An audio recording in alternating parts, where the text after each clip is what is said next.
Education Charitable Trust is lovingly called as BECT or BECT. BECT was formed in 2014 by some of us who grew up in Bhilai. We have given various scholarships for academic excellence and merit-cum-merit scholarships to those in need.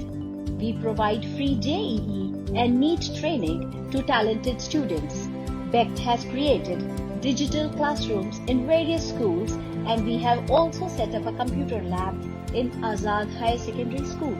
We provide free NTSE coaching, spoken English coaching, free computer education at Neki Ki Pathshala. Our volunteers from BIT help the visually challenged with their academic learning by tutoring them.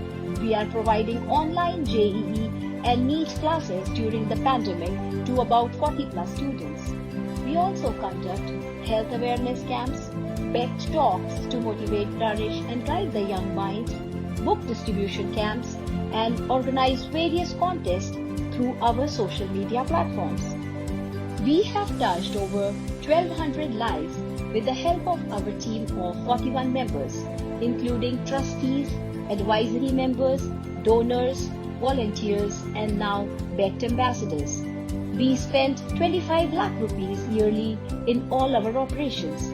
We aim to do much more, so please come and join us if you would like to be involved in any of our activities. Together, we can bring smiles and see the change.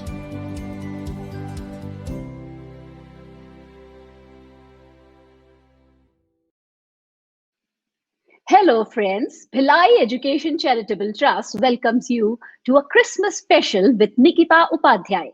Born on 10th May 1992 to Mr. Vinod Upadhyay and Shushma Upadhyay is Nikita Upadhyay, the millennial beauty guru, a fashion entrepreneur who is co-creator of Anvaya Roots hair care range, beauty advisor to celebrities, and a best-selling author. Nikita Upadhyay's book Roots to Radiance became #1 bestseller on Amazon within 5 days of release and has a foreword by UN Global Ambassador, environmentalist, and the actress Dia Mirza, who calls her the millennial voice we need. Beauty mogul Bobby Brown has endorsed her as the millennial beauty guru for a stressed generation and has a chapter in her book. The mega bestseller also has inputs from India's biggest chef Sanjeev Kapoor and Dr. Barbara Sturm, the IT Hollywood's dermat and scientist who treats celebrities like Bella Hadid, Hailey Bieber, Kate Moss, Kim and Kourtney Kardashian, among others. Nikita's contribution to the beauty industry is also acknowledged by various fashion and beauty moguls such as Sunday Riley, Christine Cheng, Rebecca Minkoff, and Paula Begon. Nikita is the first Indian resident to be featured on New York's magazine, The Cut, for her knowledge of skincare and her good skin. US lifestyle website Pop Sugar named her book as one of the 10 best books written by Indian women, her being the only non-fiction book in the list. Motivation guru Gary Vee's website Pure Wow also featured her book and her tips. New York's #1 radio station, iHeartRadio, features her podcast where she is interviewed by the host Bobby Brown. Nikita has recently been on the Forbes too for her contribution to skincare and understanding of the millennial mindset. Nikita consults major skincare and wellness brands globally. Her book is a wholesome guide for millennials and beauty enthusiasts. In India, Nikita's interviews can be found in various magazines and newspapers like Times of India, Hindustan Times, The Hindu, Live Mint, etc. Let's welcome the best-selling author, fashion entrepreneur, lifestyle journalist, beauty guru, Nikita Upadhyay. Juhi, thank you so much for having me. Hello, Nikita. It's so beautiful to see you, connect with you, and welcome you on our show. Thank you so much for having me. And we would like to first congratulate you for your grand success in your books becoming the bestseller book on Amazon. Thank you so much. Yeah, it was really a delight to see that, something that I have been doing for years and that my followers have just, shown that trust onto not just engaging with my content on Instagram, but also getting my book and really, reading and knowing what I have to say. So that was a really, really good response, and I'll always be grateful for that. Great. So tell us about your parents and growing up in Bhilai. So, as you know, I'm born and brought up in Bhilai. I even went to school in Bhilai until I was 18. My whole life I've been there. And it's been 10 years since I moved out and, started living in Delhi. And even though I work everywhere now, I have clients all around the world, but Delhi is where I am right now. And Mhm. Bhilai is, my place of comfort. Like even in this pandemic, I was there for 5 months. I just came back a few days ago, and it is really, where my parents are. Everything's easy. I see Bhilai as a, like a place of comfort where I don't have to worry about anything, because it's been a decade that I've been living alone and in a tough city like New Delhi, which is, you know, even like infamous for, the crime against women. And then it's generally hard to live here, right? And Bhilai is comparatively easy. People are, I think people are more helpful and they're nicer. And that is, whenever I go there, I have a huge family there. We are like 14 people living in the same house. So the Okay. level of comfort that I have there in my house, and, surrounded with people I love, it's just, the moment I enter that city, I feel like I'm at ease. How lovely, beautiful. So this show is made by the trust that we are running in Bhilai, and we are trying to motivate our students in Bhilai and show them different kinds of career options that they can become successful in. So Nikita, tell us that you have worked as Cosmopolitan India's content head and strategist, and also for the Harper Bazaar's Bride. When did you decide to become a lifestyle journalist? Take us through your journey. So, as I must have told you before, that I studied fashion. And somehow I realized I've always written, like when I was in, let's say, 10th grade or 12th grade, I was writing stories and poems and, thriller stories, fiction, non-fiction, writing about really serious social issues like female education, female empowerment, and child labor and things like that, and abuse on the older citizens that are sort of left behind by their kids. So at a very young age, I was actually very, very much into writing, and I don't know how I just started it. Like I always had a knack for really expressing myself really well. So I always That's kept writing beautiful. and writing, but by the time I was in 12th grade, I was like, okay, I have two interests. I write and I'm good with, fashion styling. So initially, what I thought, okay, let's try fashion. And I did well there. I had the best internships and I had a really good run as a fashion student. But by the end of it, I sort of knew that I'm not going to do it always. So I knew that I could write. And how do I bring writing and my two loves, writing and fashion, together? So I thought, okay, let's start working with the magazine. So I started working as an intern with Harper's Bazaar Bride, and then they hired me part time for their social media. And when I was like, okay, now this is done, I took a small break and then I joined back as the writer at Cosmopolitan. In a year, they promoted me to the head of the division because I really grew their numbers from 9 to 80 million in a year. And Wow. then even more because I worked there almost 3 years. So it kept growing and growing. And they knew that I had a knack for digital stuff, and they knew that I could, really turn their numbers around, which I did. So that's how, I started working at Cosmo. And since I knew the kind of articles people were really interested in, because I was also strategizing at the same time, I knew what works. And wellness and beauty content was something that was working very well for us. And I knew the demographic, I knew what's the age group, what's the gender, what's the time where people really want to read about skincare. So I knew all of that, which is why I thought I should write a book, because I had this, I have this mom who is so good at DIY beauty, Ayurveda, and things like that. Because, as you must know, in Bhilai or even anywhere, this online shopping wasn't so big. Even like 10 Yes. years ago or 7 years ago, we weren't doing shopping online. Mm-hmm. And back then, in a small city like that, you don't get the best products. Forget online shopping. Most Yeah. brands were not even selling in Bhilai at that point. So I knew that, my mom, who always solved all her beauty problems through kitchen ingredients and home ingredients and Ayurvedic techniques, I knew I had an edge there where I could write what people would love to read. And my Hmm. mom had tremendous knowledge of her own. And then I had access to so many people, because I wouldn't like to brag, but I'm good at networking. So I got the Hmm. poster people, like Sanjeev Kapoor is the best at what he does. Hmm. Dia Mirza is the poster girl of green beauty. Bobby Brown is the most iconic beauty mogul there is, right? So somehow I got all those poster people to contribute to my book.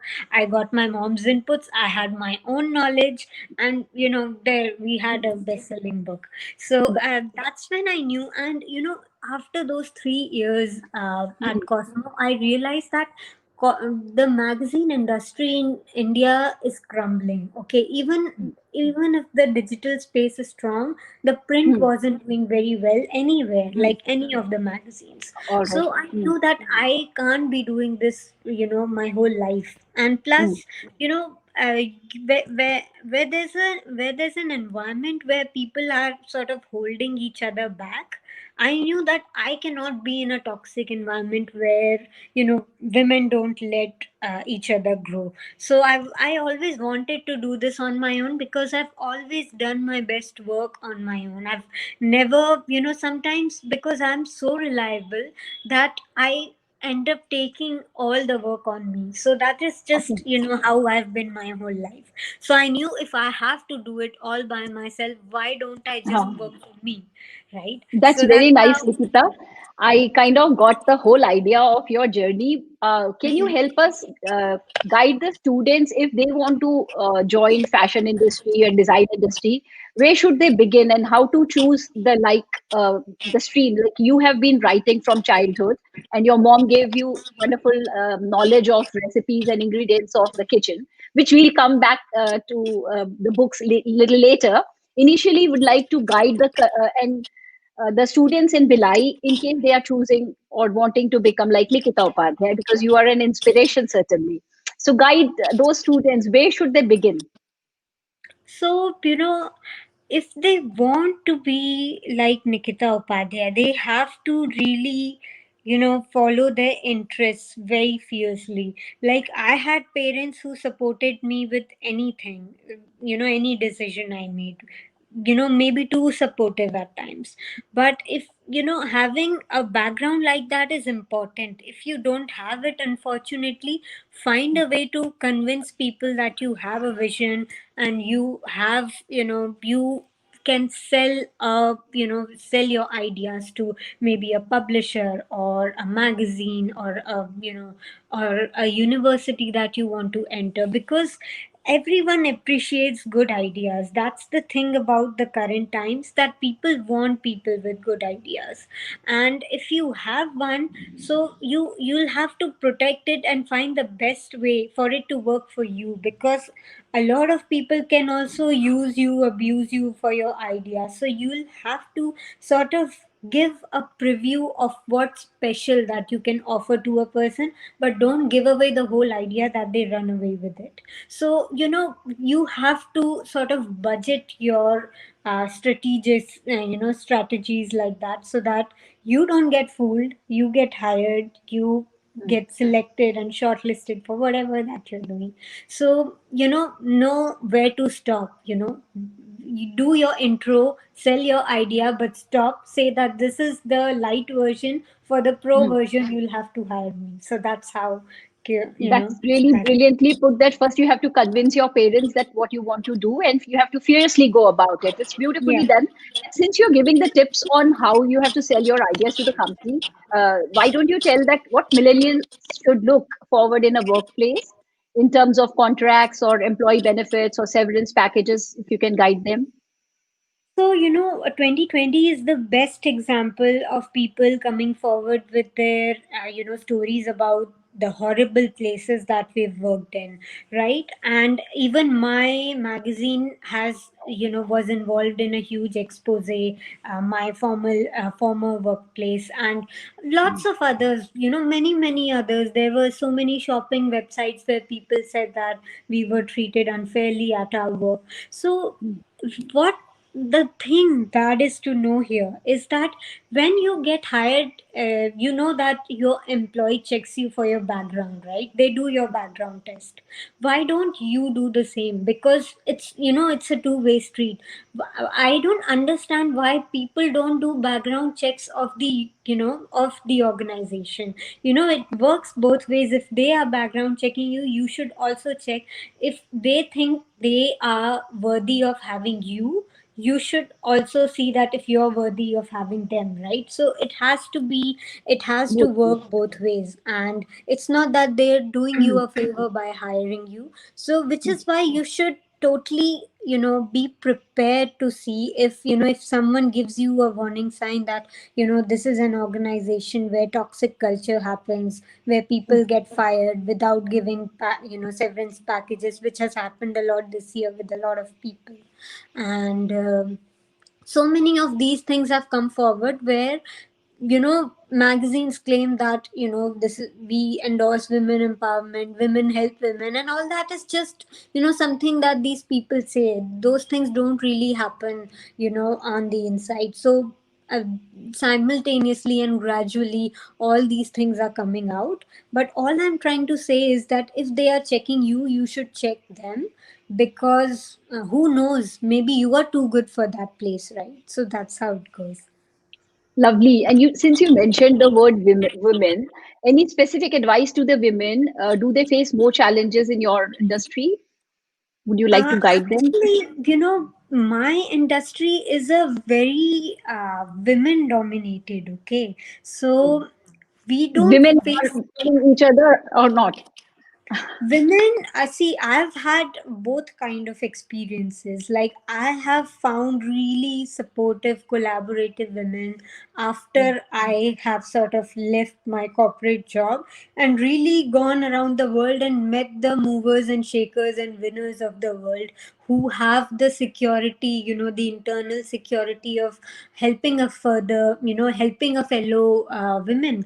But when you are in a crumbling industry where people are just trying to save themselves and their own jobs and don't want people to sort of progress in life, which is why you shouldn't be working in a place where people are not very nice to each other, and where if a brand is infamous for treating women unfairly, because people don't lie about these things. If you're hearing these things, they're probably true. And when there's very little resources, like there's going to be 5 jobs in one division, and those 5 people will sort of fight for it, then they're going to fight against each other, and then they'll try to push out one person. Like, all those dirty politics happens. So which is why you should go to a company that has a lot of resources and a spot for everyone. Otherwise, it's just like a tug of war for every small little thing, and that situation is so damn sad that when you leave it and then you meet the winners of people who are very successful at what they do, you you are taken aback by how forthcoming they are in supporting you. Like when I wrote this book after my job at Cosmo, I met so many amazing women for my book, and then I went to New York for a soft launch of my book, and tons of journalists supporting me, and that is all because they have so many resources that they are not internally insecure about, if they give one woman a chance, that will make them look small. That emotion is not there. They are always like, oh, you're doing well, let's join hands and do well together. So that's the mindset you should be looking for, the collaborative and supportive women. That's what they're doing. And women who come from, limited resources and really like tight budget, really crumbling industries, you will just look at them and you will know that, this person is not going to support me. So I have seen, my fair share of both sides of people, and I'm gonna say that I have met some really, really supportive women who actually in real life support other women and help them grow. I mean, that's really nice to know. Nikita, your book deals with wholesome beauty solutions for the millennial life. Tell us more about Roots to Radiance now. So it has 500 plus beauty tips and tricks to, help nourish your skin, your hair, your health, your immunity. And the timing of that book couldn't have been better, because last year this book was launched, and Mm, after 8 months we hit the pandemic. So it did mm, very well because it has, all those tips for at home facial, at home hair removal, at home, scalp nourish, at home hair polish. So all of that things that you couldn't go out and get done were mm, addressed in my book, which is why it became, constantly became number one during the pandemic as well, because that is, saved a lot of people for all the treatments that couldn't have been done outside because of the virus. So they sort of got all that sorted through my book, and it has, really simple, easily accessible ingredients that you can, sort of just make at home and just, turn your skin around, minimize your acne, treat your dryness, hair fall, and or basically every issue, every general issue that you can think of. So at least 40 to 45 recipes in each department, whether it's pimples or under eyes or mm. pigmentation, you name it, it's all there.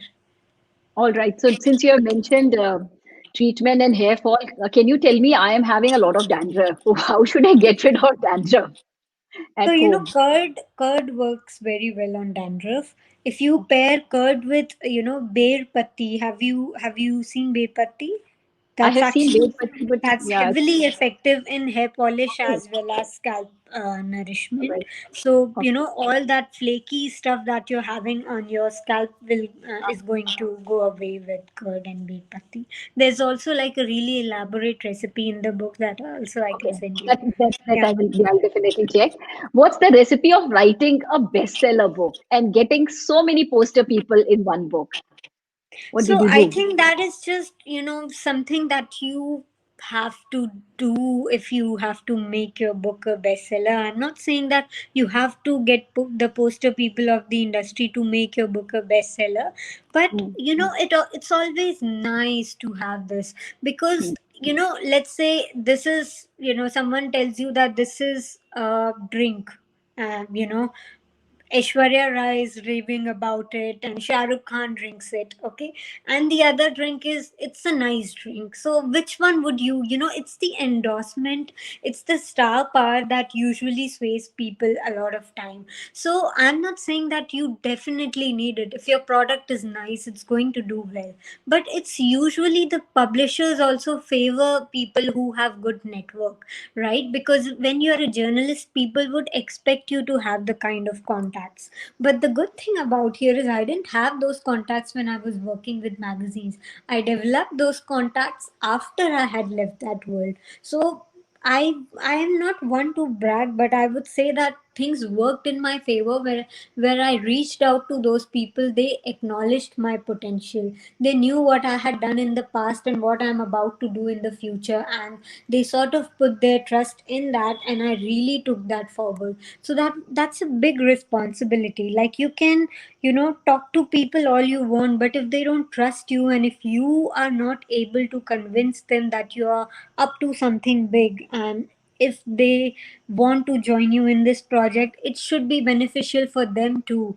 They are not going to help you. So I'm sure there are exceptions, but it's always nice to give something back, right? Because Correct. why would you just like take a favor from someone and not be able to do something for them? So you have to be, giving when you are sort of expecting to receive.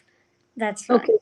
Let me tell our dear viewers that your book has been named number one by the Book Authority, and also that you have received Amazon Choice Award for your book. So it's really, really a great book to buy.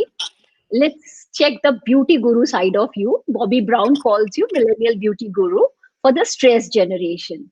And since you understand millennial mindset, please share what millennials are stressed about and how the stress is impacting their skin.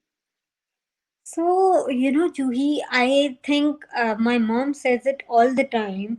And I think that generation by generation, we are becoming more and more stressed. Because when I was in school, Facebook had just entered the picture. And then when I was in college, WhatsApp and Instagram came, right? So I always thought how the next generation would get anything done, because we are always, addicted to the social media and things like that. And social media has its own toll, right? Because you see people and other people's lives, and you want to be that person, although you have no knowledge of how much that person has gone through to be so fancy on a website. But you think that, I want to be like that person instantly, and all these things, they sort of keep, there's a negativity to it. And Instagram was also, as seen as a place that would be bad for your mental health. I'm sure they're trying to change that strategy, and I'm happy where it's going. But at some point, there was this perception. So, all, with each generation, we are getting more and more stressed. And with millennials in general, no, we were in the middle of the internet generation, right? So, You're when not the fully internet, digital yeah, age. yeah, we were sort of, in the turning point of when all of these things started happening. So we were sort of the first ones to sort of experience it firsthand, and really, have the benefits and the pros and cons as well, of that side. So, and in general, millennials are the worst paid generation. That's a fact. Like, I Correct, don't think correct. I am in that category, but my generation is definitely in that category. So you could be the exception to the fact. That's totally like up to you and how you want to take your life forward. But millennials being stressed about the environment, and because in millennials want to invest in something that is cause based, and we don't really care about money if the cause is evil, right? So we want to invest our time and energies into something where we get to know that something productive is happening for the world and not just ourselves. So we are, factually, we are a more selfless generation.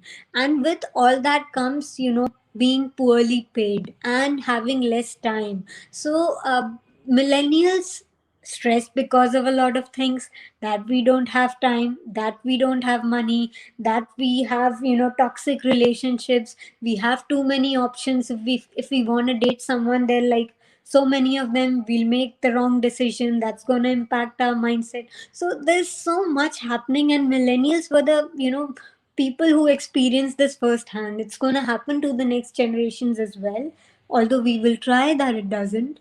But some things are inevitable. And so yeah, that's how millennials, sort of, they experienced it first, and they'll have to find a way to get out of it. So that was my guide to millennial lifestyle, where people are really really stressed and they don't have time, so that it's quick, easy, cheap, all of that. That's lovely. Actually, I've received a question from one of my viewers that she is towards on the healthier side, and she's seen plus size models walking very confidently on the ramp. So her concern is it's very easy to say be confident, but how to find that confidence when you're a little big size, and in this world where everything still people want to be in a perfect size, zero figure or whatever. What would you advise to a healthier generation, means healthier clan of people? So, to answer that, I think there is a space for everyone. Thankfully, we live in a time where these things are not an issue anymore, and all kinds of women are getting work in modeling or in acting or in arts, whatever, wherever you see it. So, we are doing our bit to, make the world look like what it looks in real life. Like if you see movies or modeling, people want diversity, where there are Indian models, there are black models, there are white models, there are Asian models, right? There's plus size, there's petite, and all of that. So the world that puts on an aspirational picture of things like magazines or movies or actresses, they suddenly, all kinds of women have representation, right? So you have to follow the right pages, surround yourself with the right people, and the confidence is going to come to you. And I'm not saying that you have to do that first. It could come to you from just like organically, all by yourselves, and you must work on that. But the best way is to surround yourself with people who really appreciate your uniqueness, and they want you to feel good about yourself. Because it's very very easy to get bogged down by negative comments and things like that. And being on social media, that's actually a big danger. That it's one of the perils of social media, that people want to sort of well, reflect their negativity on you, and unload their personal insecurities on you. And that says a lot about them than it does about you. So you will have to have that strong mindset. You have to make yourself a teflon to negativity, that it doesn't stick on you. It just keeps going away. And that starts from within and the people around you. Because when you have your inner circle that is tailored to sort of nourish you, and then you have a mindset where you're nourishing yourself, then I don't think nothing, anything can come on you. What skincare regimen a millennial should follow to keep the skin free from the impacts of stress and glowing? So, I really believe in this one rule, that give before you take. And that is a philosophy I apply in life as well as beauty. A lot of people, what they do is, they don't take care of their skin, and then they get pimple or sunburn or whatever. Then they sort of work on it, and the moment it goes away, they become casual again. So that's like a toxic relationship. It's like when your partner, they do something wrong, and then you feel upset, then they apologize, then you Hmm. become okay, then they upset you again. So that's Hmm. that's how it works in beauty as well. And Okay. so how wrong that feels in a relationship, that is how wrong it is in skincare. So always give before you take. Like if you're applying, let's say, a really harsh shampoo that will sort of damage your scalp, just put Hmm. oil before. If you're going to sort of use a very drying face wash, use an oil based cleanser first, and then a sort of sulfate based cleanser. So always nourish your skin first before you take away, because if you apply that one rule, you're going to start aging backwards, and that's going to really work for you. Because you're providing first, then you're taking it away, so then you're not taking away that much, and then you All come right. to a point of balance. So it's really a lifestyle mindset. So, Nikita, we have a slideshow to show you. Let's have a look at it. Okay.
Such a That was spectacular so journey. and I have to give it to your research. Your research is so spot on about me. Thank you. Thank you so much. And the picture with your mom, it's mind blowing. Your mom looks so pretty, and no wonder your genes are from where, we can see Thank that. you so much. I'll tell her that. That would make her Yeah. very, very happy. Yeah. I mean, really, after knowing that the things came out from kitchen, it's really, really commendable. Thank Actually, you. Nikita, I was watching your interviews and I quite liked when you said and call yourself an educator and not an influencer in one of your recent interviews. You have done a lot of Insta Live with Rebecca Minkoff, Bobby Brown, and other people. And also, you have published print and online over 700 byline articles. What is that? What is it that Nikita Upadhyay would like to educate the viewers? So I would like to educate people on a lot of things, but maybe I could start with, give before you take rule in beauty and do thorough researches before you get into anything, because your investment should matter, whether you're investing your time, your efforts, your money. So make yourself really feel worthy of things, because a lot of times we undermine ourselves and think that, oh my god, I'm so lucky for working at this place, but maybe they are luckier to have you, and it's all the other way around, it's all in your head. So you should really start with building a high mindset where you know that you're worthy of things, because a lot of times we don't get something because we don't think we are worthy of it, and we don't go after it. Once you think you're worthy of everything you could possibly imagine, that is when your inner self will even, like, launch you even more to even actually get them. So feeling worthy of things is a mindset that you'll have to develop over time, because that is the one thing that has really helped me. Because as you know, we come from a small town, right? So Yes. the shortage of resources and exposure was there. Like when I came to Delhi, I felt like I'll probably never be able to compete with with these girls, and now I it's no problem, right? So it took some time for me, and we prejudge ourselves thinking that, oh my god, maybe I'm too small, I'm too thin, I'm too fat, I'm too intelligent, I'm dumb, whatever. Like we have so many kinds of misconceptions about ourselves, but you will have to pull together all your pluses and put them in a direction where we feel that we are worthy of accomplishing anything we set our mind to. And the moment we think that we deserve it, it's sort of, it is right there, and we can go ahead and take it. That's where you can actually make it happen. So that confidence and feeling like you belong somewhere is something that is has to be developed. Very rightly said. Self esteem is very important. Tell us about your collaboration with Andrea, also about the shampoo and the serum that you have created for them. Yeah, so Anvea is a new brand in India, and they have fabulous formulations. They really understand skin and hair care. They've come up with so much more. And when I talked to their founder, sort of Patnaik, he sort of told me the difference he wants to make in the Indian beauty scene. And he's someone who knows all the brands around the world just like I do. So we bonded very well together, where we knew that, oh, this brand is doing this.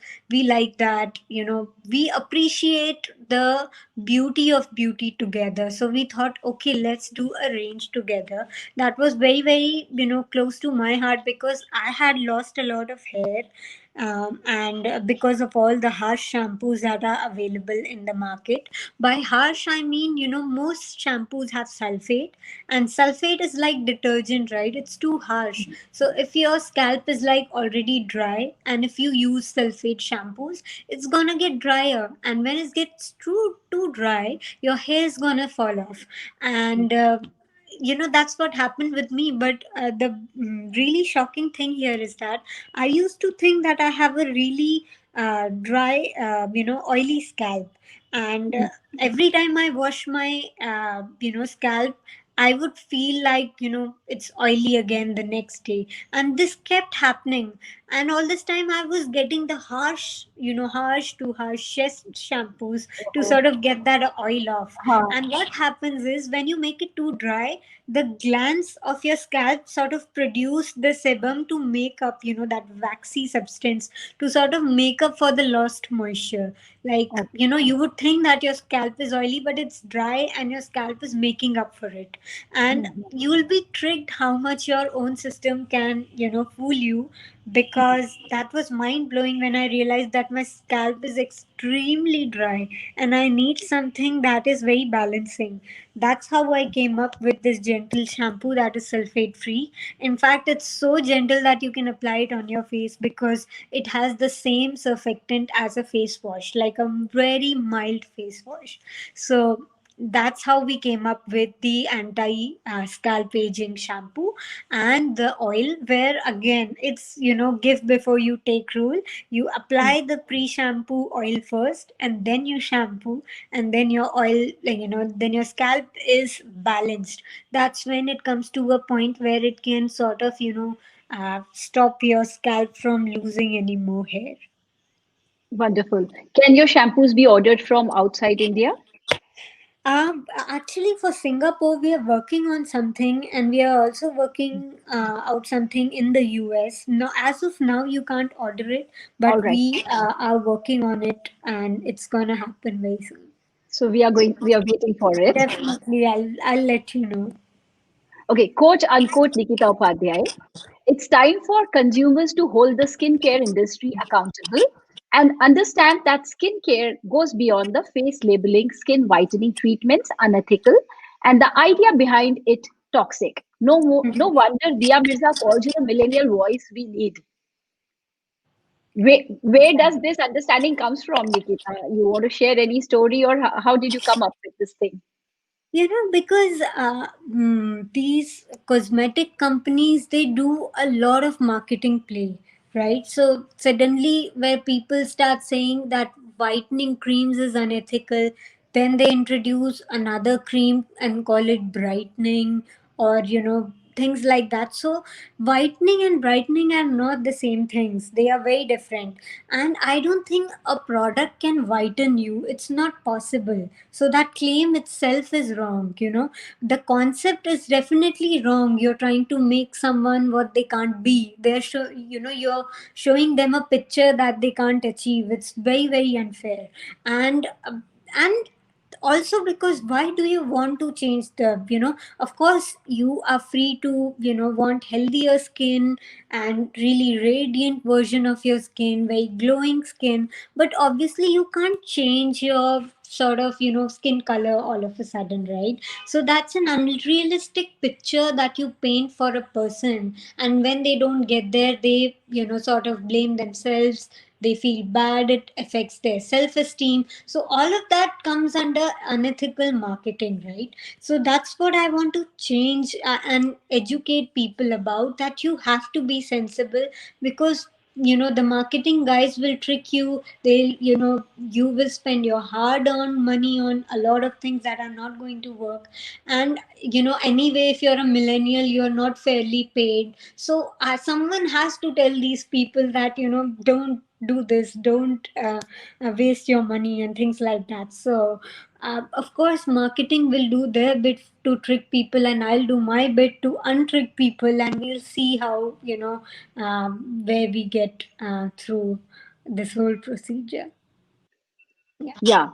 So your idea of writing the book was wonderful. It gives power to people in their hands. So it's wonderful. And I hope people, especially millennials, do watch out and buy the book, Roots to Radiance by Nikita Upadhyay.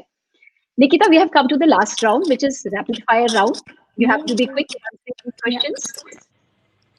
Your message to people who are looking for milky white complexion bride. uh, you can't change the color of your skin, but you can change your mindset to adapt and love yourself for who you are. Just look for healthy skin. That's number one. All right. How to achieve even skin tone. even skin tone, lots of vitamin A and vitamin E and vitamin C. All right. Is Yeah, it like possible to, retinol, vitamin C. Mm-hmm. all right. Do you have any face pack or recommendation? Because I'm sure viewers will love to make it. Okay, so if you are looking for pigmentation under the eye, like uneven skin tone, a very good way is to mix caffeine, like coffee powder and coconut oil together, but don't rub that under your eyes. Just sort of heat the coffee powder and then get the water of the coffee water of it and mix it with coconut oil and apply it under your eyes. Curd and turmeric is also very, very good in evening out your complexion because it is going to sort of take off the skin burn and sunburn and things like that. And lactic acid has a few benefits in curd. It's prebiotic, it has the same effects as a prebiotic facial. So turmeric and curd are very well together, but turmeric doesn't have to be too much. Just one pinch on one spoon of curd, that's the fraction. All right. Okay. Is it possible to flatten a pimple overnight? You could apply garlic in it because it has sulfur, which is going to help you. There's colloidal sulfur that you can put. You get those formulas in the market. There's also benzoyl peroxide that you could use to, flatten a pimple overnight. There's another tube called Nedoxin that works very well for me. It sort of, takes off all the impurities and pus and throws it out overnight. So that's another very good medication. Yeah. Nikita, my favorite Nikita Upadhyay quote is, when it comes to skincare and relationships, we tend to overcorrect. Explain how much skincare is required. Yeah, so the overcorrection bit really bothers me sometimes because, as I've said, when I compared beauty to relationship earlier, that was my one theory. My theory number two is, overcorrection, because if you, let's say, had a bad relationship, you had a bad breakup, then you go to the person who was the exact opposite of the last person you dated, right? To sort of reverse the effects.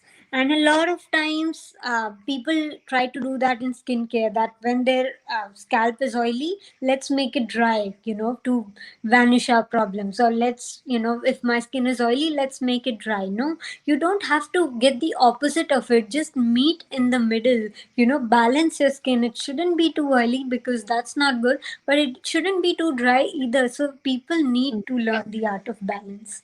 So that's, Okay. which is why you should never overcorrect. Okay. Tell us in brief about your friendship with Bobby Brown.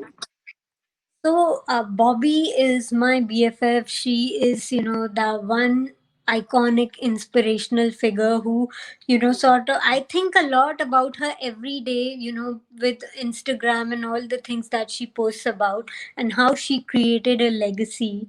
And, when I got in touch with her for my book, and she said that she would also be coming to India in a few months, and we had that relationship going. Then she came to India, I helped her with the hotels, I helped, hosted her, I connected her to the right people. We really did like a nice thing when she came to India for her Indian makeup show. Then I went to New York, she hosted me, and then we Oh, look. made that trip work out. So we have that really, support each other thing going on, where we sort of are like the same people in many ways, in the sense that we are secure women that want to help each other grow and other women grow. Like, she's the most given woman I've ever met. Like, nobody supports women like she does. She is really someone who I want to learn how to, really be like her, because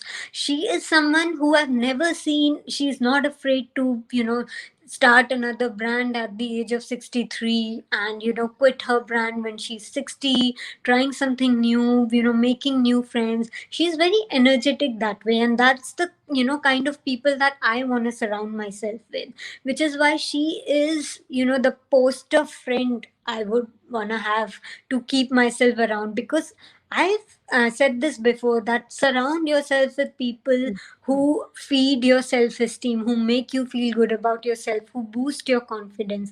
And she's someone like that for me. So, aside from your family, you should have friends like these. It's very important. Wonderful, lovely. Touch wood to your friendship. Key to good skin is key to good skin. Key to good skin is consistency. Don't lose focus. Always invest time in self care. Okay. And finally, how to get Christmas ready? Any tips for our friends?